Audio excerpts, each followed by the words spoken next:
ಬ್ರೇಕ್ನ ಬಳಿಕ ಈಡನ್ಸ್ ನ್ಯೂಸ್ಗೆ ಮತ್ತೆ ಸ್ವಾಗತ. ನಟ ದರ್ಶನ್ ಜಾಮೀನು ಬಗ್ಗೆ ಒಂದು ಫುಲ್ ಪ್ಲೇಟ್ ಒಂದು ಬ್ರೇಕಿಂಗ್ ನ್ಯೂಸ್ ಲಭ್ಯವಾಗ್ತಾ ಇದೆ. ಚಿತ್ರದುರ್ಗ ರೇಣುಕಾಸ್ವಾಮಿ ಕೊಲೆ ಪ್ರಕರಣಕ್ಕೆ ಸಂಬಂಧಪಟ್ಟಂತೆ ನಟ ದರ್ಶನ್ ಜಾಮೀನು ಟೆನ್ಷನ್ ದರ್ಶನ್ ಜಾಮೀನು ಅರ್ಜಿಯನ್ನ ಹೈಕೋರ್ಟ್ ಮುಂದೂಡಿರುವಂತದ್ದು. ನವೆಂಬರ್ 28ಕ್ಕೆ ದರ್ಶನ್ ಜಾಮೀನು ಅರ್ಜಿಯ ವಿಚಾರಣೆ ನಡೆಯಲಿದೆ. ದರ್ಶನ್ ಪರ ಪ್ರಬಲವಾದ ವಾದವನ್ನ ಸಿವಿ ನಾಗೇಶ್ ಮಂಡಿಸಿರುವಂತದ್ದು. ಸುದೀರ್ಘ ವಾದವನ್ನ ಆಲಿಸಿ ವಿಚಾರಣೆಯನ್ನ ಜಡ್ಜ್ ಮುಂದೂಡಿರುವಂತದ್ದು. ನ್ಯಾಯಮೂರ್ತಿ ವಿಶ್ವಜಿತ್ ಶೆಟ್ಟಿ ನೇತೃತ್ವದಲ್ಲಿ ವಿಚಾರಣೆ ನಡೆಸಲಾಯಿತು. ಚಿತ್ರದುರ್ಗ ರೇಣುಕಾಸ್ವಾಮಿ ಕೊಲೆ ಪ್ರಕರಣಕ್ಕೆ ಸಂಬಂಧಪಟ್ಟಂತೆ ಈಗ ನಟ ದರ್ಶನ್ ಜಾಮೀನಿನ ಟೆನ್ಷನ್ ಈಗ ಸದ್ಯಕ್ಕೆ ಮುಂದಕ್ಕೆ ಹೋಗಿರುವಂತದ್ದು.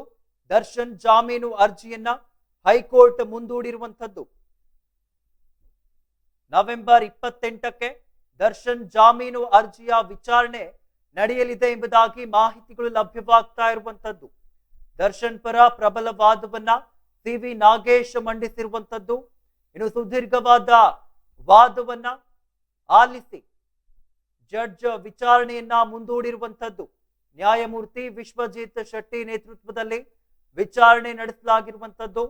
ರೇಣುಕಾಸ್ವಾಮಿ ಕೊಲೆ ಕೇಸ್ ಸಂಬಂಧ ನಟ ದರ್ಶನ್ ಜಾಮೀನು ಅರ್ಜಿಯನ್ನ ಹೈಕೋರ್ಟ್ ಮುಂದೂಡಿರುವಂತದ್ದು. ನವೆಂಬರ್ 28ಕ್ಕೆ ದರ್ಶನ್ ಜಾಮೀನು ಅರ್ಜಿಯ ವಿಚಾರಣೆ ನಡೆಯಲಿದೆ ಎಂಬುದಾಗಿ ಈಗ ಸದ್ಯಕ್ಕೆ ಮಾಹಿತಿಗಳು ಲಭ್ಯವಾಗ್ತಾ ಇದೆ. ಸುದೀರ್ಘವಾದ ವಾದವನ್ನ ಆಲಿಸಿದ ಬಳಿಕ ಜಾಮೀನು ಅರ್ಜಿಯ ವಿಚಾರಣೆಯನ್ನ ನ್ಯಾಯಾಧೀಶ ವಿಶ್ವಜಿತ್ ಶೆಟ್ಟಿ ಮುಂದೂಡಿರುವಂತದ್ದು.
ಚಿತ್ರದುರ್ಗ ರೇಣುಕಾಸ್ವಾಮಿ ಕೊಲೆ ಪ್ರಕರಣಕ್ಕೆ ಸಂಬಂಧಪಟ್ಟಂತೆ ನಟ ದರ್ಶನ್ ಜಾಮೀನಿನ ಟೆನ್ಷನ್ ಈಗ ಸದ್ಯಕ್ಕೆ ಮುಂದೆ ಹೋಗಿರುವಂತದ್ದು. ದರ್ಶನ್ ಜಾಮೀನು ಅರ್ಜಿಯನ್ನ ಹೈಕೋರ್ಟ್ ಮುಂದೂಡಿರುವಂತದ್ದು. ನವೆಂಬರ್ 28ಕ್ಕೆ ದರ್ಶನ್ ಜಾಮೀನು ಅರ್ಜಿಯ ವಿಚಾರಣೆ ನಡೆಯಲಿದೆ ಎಂಬುದಾಗಿ ಮಾಹಿತಿಗಳು ಲಭ್ಯವಾಗ್ತಾ ಇದೆ. ದರ್ಶನ್ ಪರ ಪ್ರಬಲ ವಾದವನ್ನ ಸಿವಿ ನಾಗೇಶ್ ಮಂಡಿಸಿರುವಂತದ್ದು. ಸುದೀರ್ಘವಾದ ವಾದವನ್ನ ಆಲಿಸಿದ ಜಡ್ಜ್ ಈಗ ವಿಚಾರಣೆಯನ್ನ ಮುಂದೂಡಿರುವಂತದ್ದು. ನ್ಯಾಯಮೂರ್ತಿ ವಿಶ್ವಜಿತ್ ಶೆಟ್ಟಿ ನೇತೃತ್ವದಲ್ಲಿ ವಿಚಾರಣೆ ನಡೆಸಲಾಗಿತ್ತು. ಈಗ ಸದ್ಯಕ್ಕೆ ವಾದವನ್ನ ಇನ್ನು ಸಿವಿ ನಾಗೇಶ್ ಅವರು ಮಂಡಿಸಿದ್ರು. ಸುದೀರ್ಘವಾದ ವಾದವನ್ನ ಆಲಿಸಿ ಈಗ ಸದ್ಯಕ್ಕೆ ಈ ಒಂದು ವಿಚಾರಣೆಯನ್ನ ಜಡ್ಜ್ ಮುಂದೂಡಿರುವಂತದ್ದು.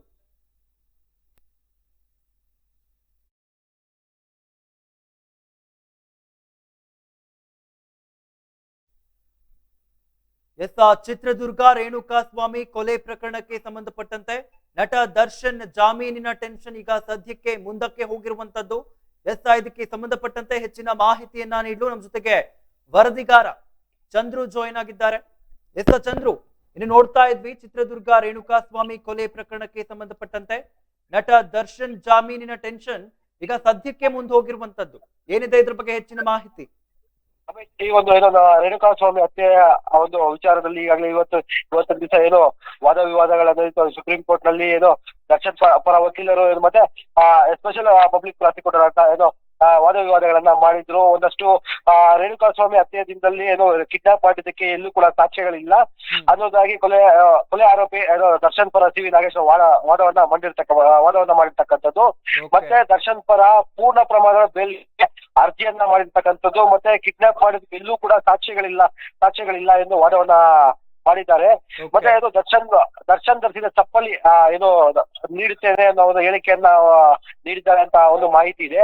ಇದರಲ್ಲಿ ಪಂಚನಾಮದಲ್ಲಿ ಏನೋ ಮಾಡತಕ್ಕಂತ ಇದರಲ್ಲಿ ದರ್ಶನ್ ಕೊಲೆ ನಡೆದಿಕ್ಕಂತಹ ದಿಟ ಅವರು ವೇರ್ ಮಾಡಿದಂತಹ ಚಪ್ಪಲಿ ಮತ್ತು ಚಪ್ಪಲಿಯನ್ನ ವೇರ್ ಮಾಡಿದ್ರೆ ಆ ಚಪ್ಪಲಿಯನ್ನು ಕೂಡ ನೀಡ್ತೀವಿ ಅನ್ನೋ ಒಂದು ಮಾಹಿತಿಯನ್ನ ನೀಡಿದ್ದಾರೆ ಅಂತ ಹೇಳ್ಬೋದಾಗಿದೆ ಅಮಿತಾ. ಓಕೆ, ಈಗ ಒಂದ್ ರೀತಿಯ ವಾದಗಳೇನೋ ಈಗಾಗ್ಲೇ ಅಲ್ಲಿನ ಜಡ್ಜ್ ಕೇಳಿರುವಂತದ್ದು. ಇನ್ನು ಪ್ರತಿವಾದಕ್ಕೋಸ್ಕರ ಯಾವ ರೀತಿ ತಯಾರಿಗಳನ್ನ ಮಾಡಿಕೊಳ್ಳಲಾಗ್ತಾ ಇದೆ ಚಂದ್ರು? ಅಮಿತ್, ಈ ಒಂದು ವಿಚಾರದಲ್ಲಿ ಈಗಾಗಲೇ ಕೆಲವೊಂದು ಏನು ದರ್ಶನ್ ಧರಿಸಿದ ಬಟ್ಟೆಯನ್ನ ಈಗಾಗಲೇ FSL ಗೆ ಕಳಿಸಲಾಗಿರ್ತದೆ. ಮತ್ತೆ ದರ್ಶನ್ ಧರಿಸಿದ ಬಟ್ಟೆಗಳು ಇನ್ನೂ ಕೂಡ ಏನೋ ಪೊಲೀಸ್ ಇಲಾಖೆಗೆ ದೊರಕದೇ ಇರ್ತಕ್ಕಂಥದ ಬಟ್ಟೆಗಳನ್ನ ದರ್ಶನ್ ಅವರು ನೀಡುತ್ತೇನೆ ಅಂತ ಅಷ್ಟು ಮಾಹಿತಿಗಳನ್ನ ಏನು ದರ್ಶನ್ ಅವರು ಅವರೇ ಸ್ವತಃ ಹೇಳಿಕೆ ನೀಡಿದ್ದಾರೆ ಅಂತ ಒಂದು ಮಾಹಿತಿ ಇದೆ ಅಂತಾನೆ ಹೇಳ್ಬೋದಾಗಿದೆ ಅಮಿತ್. ಎಸ್, ಧನ್ಯವಾದಗಳು ಚಂದ್ರು ತಮ್ಮೆಲ್ಲ ಮಾಹಿತಿಗಾಗಿ. ಚಿತ್ರದುರ್ಗ ರೇಣುಕಾಸ್ವಾಮಿ ಕೊಲೆ ಪ್ರಕರಣಕ್ಕೆ ಸಂಬಂಧಪಟ್ಟಂತೆ ನಟ ದರ್ಶನ್ ಜಾಮೀನಿನ ಟೆನ್ಷನ್ ಈಗ ಸದ್ಯಕ್ಕೆ ಮುಂದೆ ಹೋಗಿರುವಂತದ್ದು. ದರ್ಶನ್ ಜಾಮೀನು ಅರ್ಜಿಯನ್ನ ಹೈಕೋರ್ಟ್ ಮುಂದೂಡಿರುವಂತದ್ದು. ನವೆಂಬರ್ 28ಕ್ಕೆ ದರ್ಶನ್ ಜಾಮೀನು ಅರ್ಜಿಯ ವಿಚಾರಣೆ ನಡೆಯಲಿದೆ. ದರ್ಶನ್ ಪರ ವಕೀಲ C V Nagesh ಪ್ರಬಲವಾದಂತಹ ವಾದವನ್ನ ಮಂಡಿಸಿರುವಂತದ್ದು.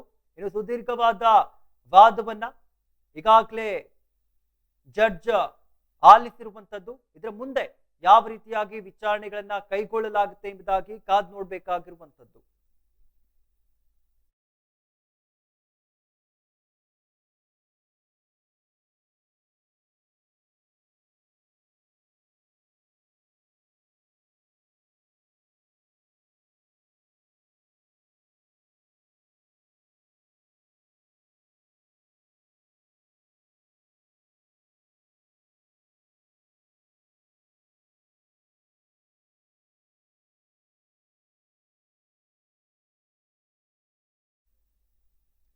S, Chitradurga Renukaswamy ಕೊಲೆ ಪ್ರಕರಣಕ್ಕೆ ಸಂಬಂಧಪಟ್ಟಂತೆ ನಟ ದರ್ಶನ್ ಜಾಮೀನಿನ ಟೆನ್ಷನ್ ಈಗ ಸದ್ಯಕ್ಕೆ ರಿಲೀಫ್ ಆಗಿರುವಂತದ್ದು. ದರ್ಶನ್ ಜಾಮೀನು ಅರ್ಜಿಯನ್ನ ಈಗಾಗಲೇ ಹೈಕೋರ್ಟ್ ಮುಂದೂಡಿರುವಂತದ್ದು. ಇಂದು ಏನು ವಿಚಾರಣೆಗಳು ನಡೆಯಿತು, ಈ ಒಂದು ವಿಚಾರಣೆಗಳಲ್ಲಿ ದರ್ಶನ್ ಪರ ಪ್ರಬಲ ವಾದವನ್ನ ಸಿ ವಿ ನಾಗೇಶ್ ಅವರು ಮಂಡಿಸಿರುವಂತದ್ದು. ಇನ್ನು ಸುದೀರ್ಘವಾದ ವಾದವನ್ನ ಆಲಿಸಿದ ಜಡ್ಜ್ ಈ ಒಂದು ವಿಚಾರಣೆಯನ್ನ ಮುಂದೂಡಿರುವಂತದ್ದು. ನ್ಯಾಯಮೂರ್ತಿ ವಿಶ್ವಜಿತ್ ಶೆಟ್ಟಿ ನೇತೃತ್ವದಲ್ಲಿ ವಿಚಾರಣೆ ನಡೆದಿರುವಂತದ್ದು. ರೇಣುಕಾಸ್ವಾಮಿ ಕೊಲೆ ಕೇಸ್ ಸಂಬಂಧ ನಟ ದರ್ಶನ್ ಜಾಮೀನು ಅರ್ಜಿಯನ್ನ ಮುಂದೂಡಿದ ಹೈಕೋರ್ಟ್ ಇನ್ನು ನವೆಂಬರ್ 28ಕ್ಕೆ ದರ್ಶನ್ ಜಾಮೀನು ಅರ್ಜಿಯ ವಿಚಾರಣೆ ಮುಂದೂಡಿರುವಂತದ್ದು. ಇನ್ನು ಸುದೀರ್ಘ ವಾದವನ್ನ ಆಲಿಸಿದ ಬಳಿಕ ಜಾಮೀನು ಅರ್ಜಿಯ ವಿಚಾರಣೆಯನ್ನ ನ್ಯಾಯಾಧೀಶ ವಿಶ್ವಜಿತ್ ಶೆಟ್ಟಿ ಪೀಠ ಮುಂದೂಡಿರುವಂತದ್ದು.